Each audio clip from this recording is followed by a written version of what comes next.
Have you ever bought a knife that turns out has a lot of flaws, but you can't help but love it regardless? How's it going, everybody? I'm Rollshambo, the connoisseur and collector of all things sharp and shiny. And if you answered yes to that question, go ahead, smack the like button, and while you're down there, let me know in the comment section down below. What knife do you have that you know is completely imperfect, but you can't help but love it anyways? Today we're talking about this guy. This is the Strider AR 0.75 or the Strider AR 3/4, whatever you want to call it. This is a knife that I've had in my collection for the last 2 months. I've had it since the end of October, and I haven't done an overview, an unboxing, I haven't done a ranking. One of the most expensive knives in my collection, and I haven't done anything with it. Exception is I did in fact do a video talking about knife sharpening and polishing the edge, which, as you can see, this one's got a nicely polished edge. If you want to watch that video, I'll link it up above. Feel free to check it out. You can pause this, watch that, come back, whatever you want to do. But today, it's time. It's time that I come to terms with the crossroads that I'm at. You see, my ranking system was designed to offer context to people about how good a knife really is. And that ranking system is supposed to be objective. And in fact, it may be too objective, because here I am with a knife that's taken me 2 months to rank and review because it has flaws, but I really like it. And that really threw me for a spin, because whether or not I can recommend a knife highly or call it a grail or call it garbage, should that affect how I feel about a knife? I don't know. In the quest to be objective, I found out. And among other tough questions, today I have the answers. Is the Strider AR a grail, or is it garbage?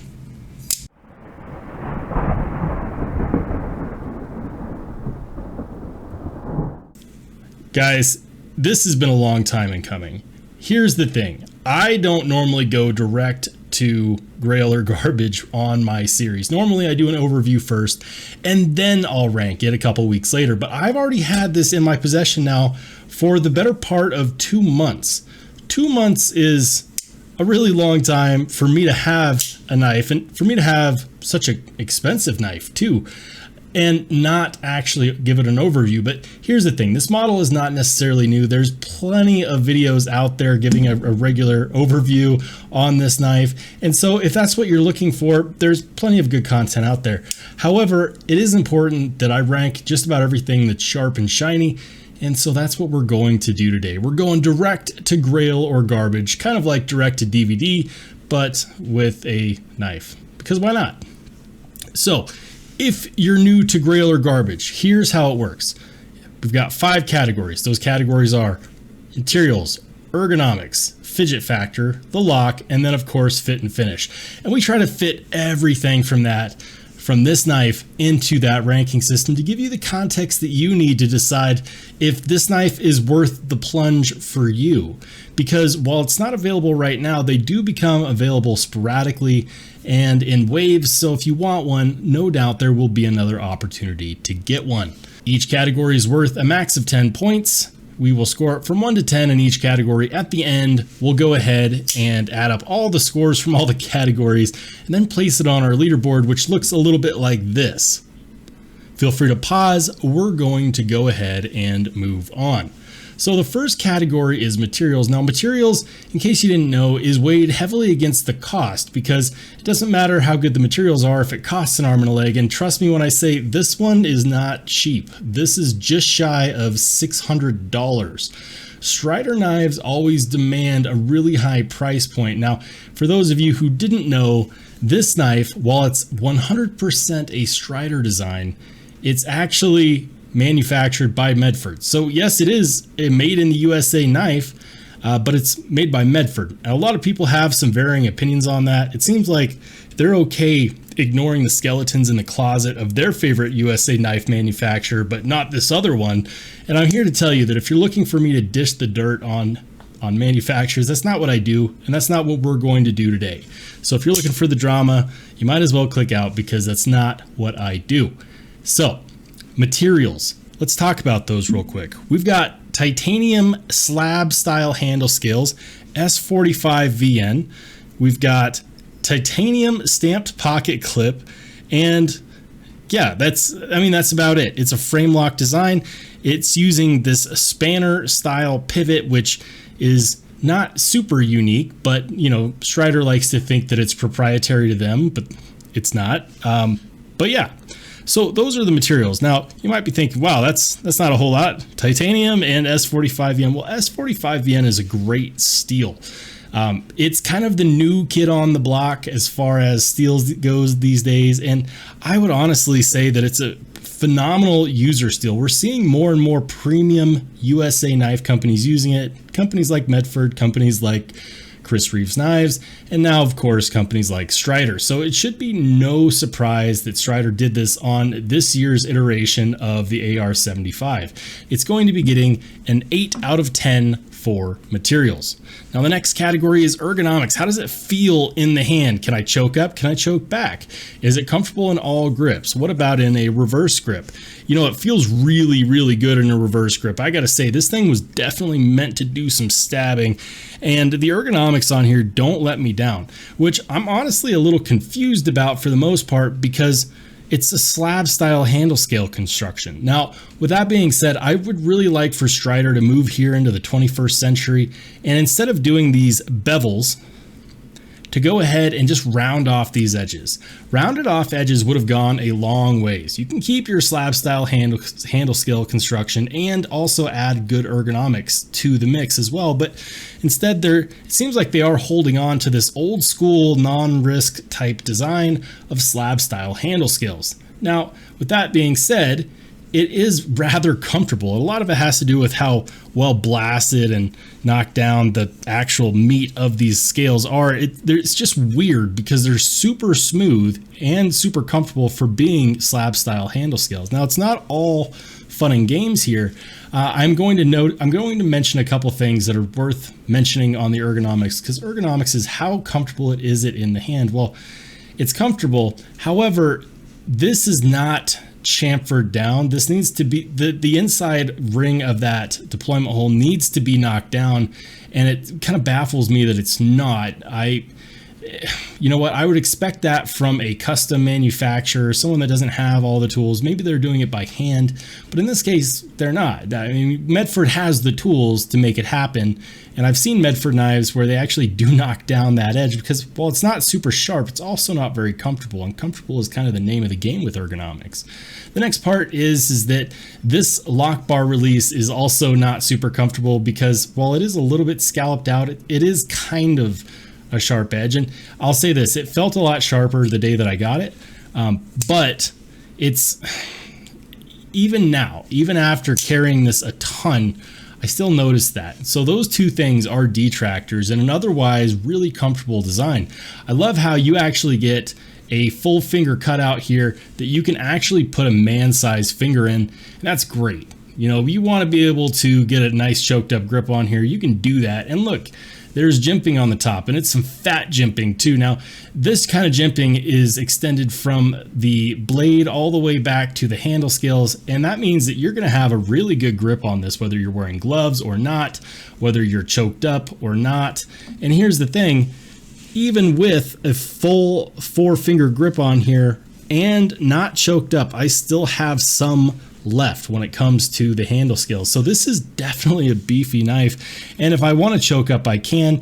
I only have to adjust my grip a little bit, and boom, there we go for an uber control type grip. It's really good in a reverse grip too.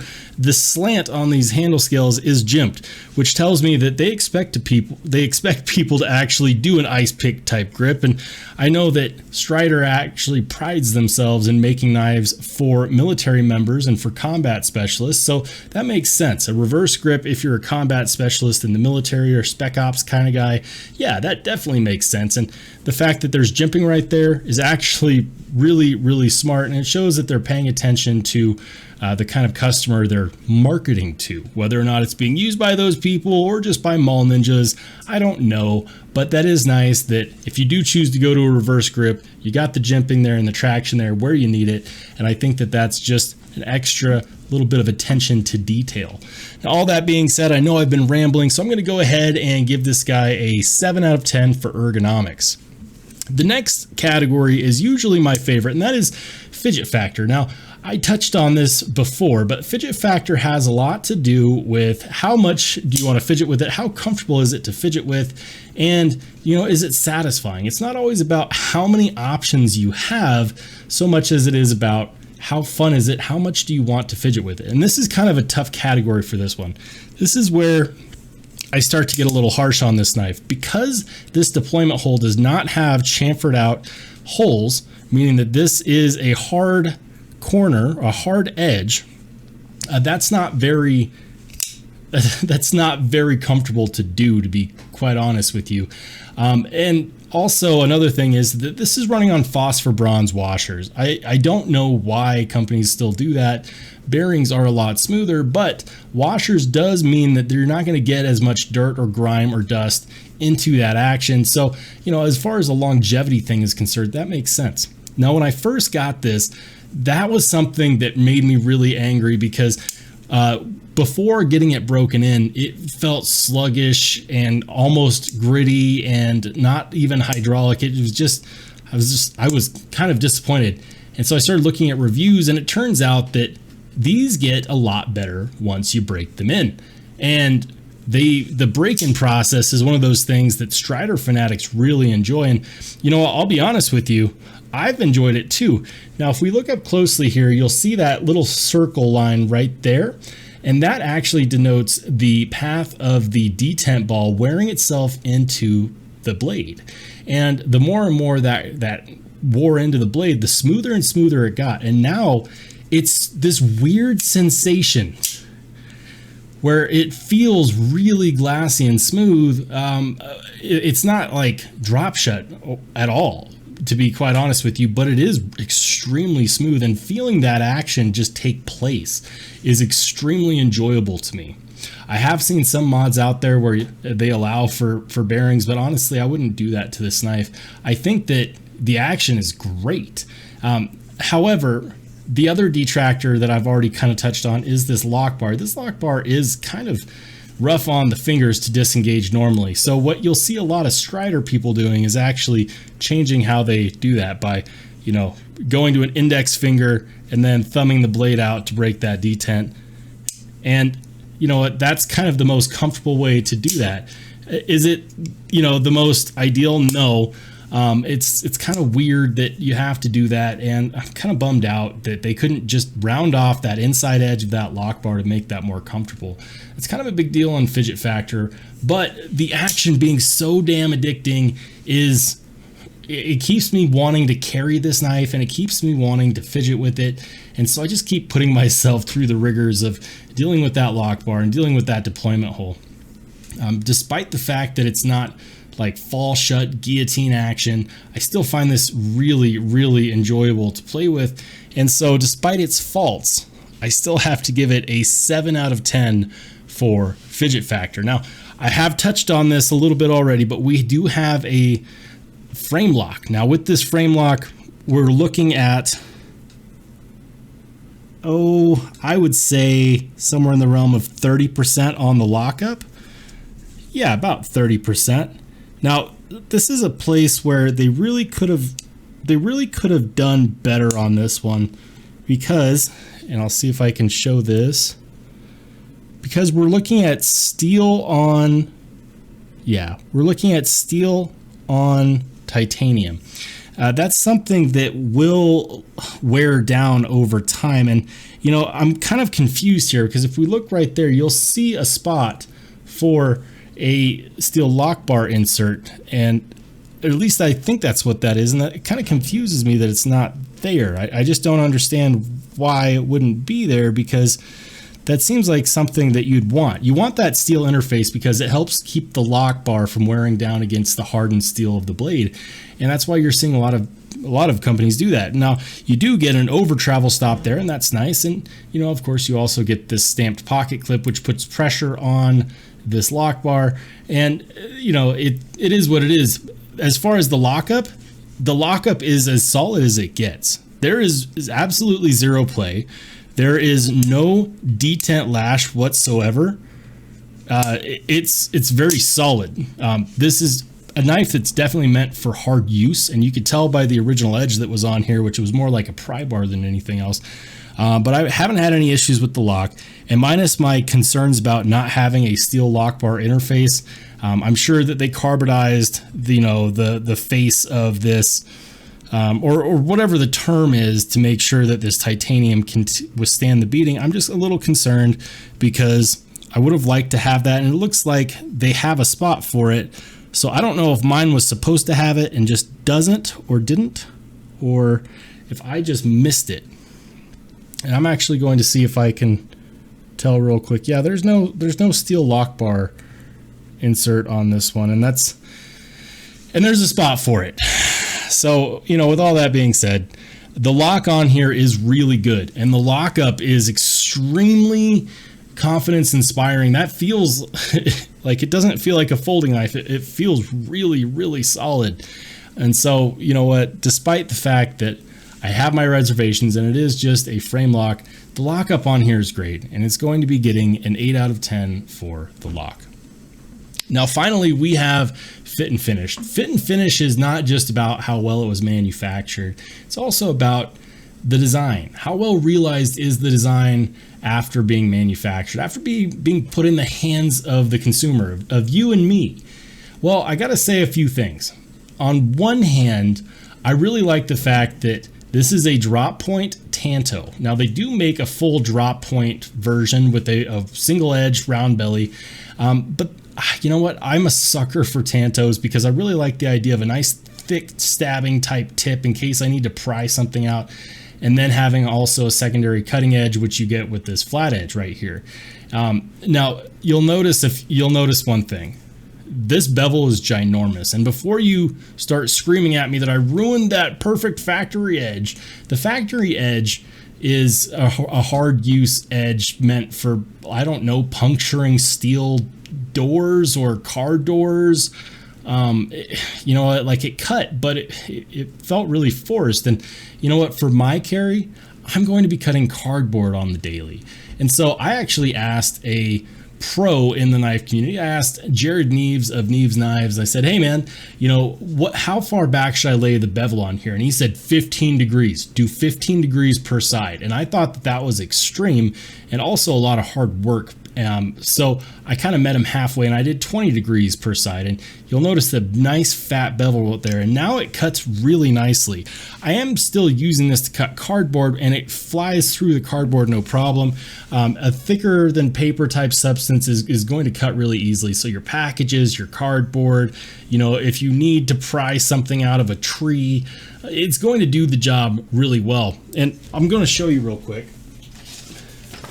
So this is a piece of poster board. So it's not regular paper, it is poster board, but I just want to show you how good this cuts on a more solid material.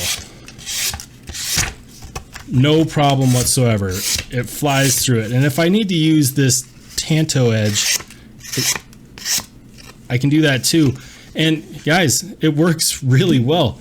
That's phenomenal because this knife was meant to be a user. Now, continuing on with the fit and the finish and the design language, these scales are pre-stonewashed, and the flats on the blade were also pre-stonewashed, which I don't know if Strider was just tired of people buying his knives and not using them, but you don't have to worry about dinging it because they dinged it from the factory. And that's kind of cool because the more you use it, the more of this kind of finish, you know, this stonewash finish that you add to it. And so it's one of those knives that's expensive for most people, but also one that you can feel comfortable using. That's really neat in my opinion. The pocket clip is a titanium pocket clip, but it's a stamped titanium pocket clip, and it does not get in the way of the ergonomics. That design is simple and effective. And I also think that it's a really good looking knife. And a lot of people are going to disagree with me and say, oh, it's a Medford, it's a Medford. Well, you know, spoiler alert, I also think that some of their knives look cool too. On this one being a full Strider design, this was one of the first Strider designs that I actually ever saw years ago, and I always wanted one. So I'm really excited that I have one now. I'm amazed at how much I wanted to carry this thing, because if you've been looking at the scores so far, you'll notice that I have not given it the most amazing scores ever. Is it scoring high? Yeah, it's a great knife. I'm really enjoying this knife, and this is a knife that I want to carry every single day, and I feel really great about it. It's hard to post on social media because a lot of people will just want to remind you about, you know, the skeletons in the closet and whatever. It's a good knife, and as long as we're talking about knives being knives, this one does the trick for me. I really like the fact that there's thought in that finger cutout, and there's thought in the jimping on the back, and there's thought in the jimping on the front, and design flow from the blade to the handle scales. The one thing that doesn't make a whole lot of sense to me is this stop right there. That is not the stop that keeps the blade in place. That actually happens right there, and that's really cool. By the way, did I mention those are not thumb studs? Yeah, not thumb studs. That is the stop to keep the blade from traveling any farther back. This big, beefy, gigantic behemoth of a stop is what keeps it from traveling any further once it's closed. I don't know if that was really necessary or if it just looks cool, but I am wondering, like, what happened? The next thing is the spanner head style pivot. And Strider does sell a tool that you can use to loosen and tighten that pivot, but it's expensive. Spoiler alert, you can get this from a bike shop. They also use a spanner style wrench driver. I don't know what to call it, but you can get it much cheaper if you just want to go to a bike shop or go online. Just look up spanner driver and you'll see it. So you could buy it from Strider, or you could just get a tool that already exists from somebody else. This is a knife that reminds me a lot of a Spyderco style blade, just based on the shape of it and the fact that it has a deployment hole. I don't know why I'm getting Spyderco vibes from this, but I am. And unfortunately for my Spydercos, this is actually one that I really enjoy carrying it. Is it overbuilt? Yes. Does it cut well? Well, it does now. It didn't from the factory. The factory edge was more of a pry bar, and I hated that because the number one function of a knife is to cut, and if it doesn't cut well, then it's not a knife. It's just a shard of metal that we carry in our pockets because we think it's cool. So yes, I laid back the edge on here, and yes, now it works well to my specifications, and I can feel good about carrying it.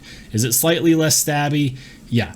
Is it going to decrease its value if I go to try to sell it on the secondary market? Maybe, or who knows? Maybe if I decide to sell this, people will like the fact that they can get an overbuilt Strider knife that actually gets the job done when they go to slay their Amazon packages. I don't know.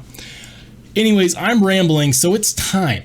It's time to give it its final score and then add up all the scores. For fit and finish, it's going to get a respectable but not amazing 7 out of 10. And here we go. We're going to add up all the scores. For materials, it got an 8. For ergonomics, a 7. For fidget factor, a 7. The lock is an 8, and fit and finish is a 7. If you add up all those scores, you come up to a grand total of 37, which is a high recommend, but it's not my highest recommended. In fact, it's actually kind of low considering the price on this. I know a lot of people would consider this their Grail, and I'm going to be honest with you, this one is a Grail for me. I don't often spend money like this on knives for myself because it's hard to justify it, but for me, outside of my ranking system, yeah, this was my Grail, and I don't regret buying it at all. But in the context of other people looking at this, with the expectations that the knife community has set today, whether it be with steel, whether it be with design language or options or things like steel lock bar inserts, can it score higher? In its current phase, no. we need some improvements. We need this deployment hole to be chamfered so it's easy to actually use. We need to have this lock bar actually be something that doesn't bite off the calluses off your thumbs every time you want to close it. I shouldn't have to change up how I close a frame lock knife just because they couldn't be bothered to knock down an inside edge. That's kind of lazy in my opinion. And I hate the fact that I love this knife so much because this is one of my most favorite knives to carry ever since I bought it. And I love that. I really, really like the look of this knife. I like how it feels. I like how it sounds like I'm cracking a whip, you know, when I fling it open. The feeling of the action and just that Strider, it's got that Strider feel to it.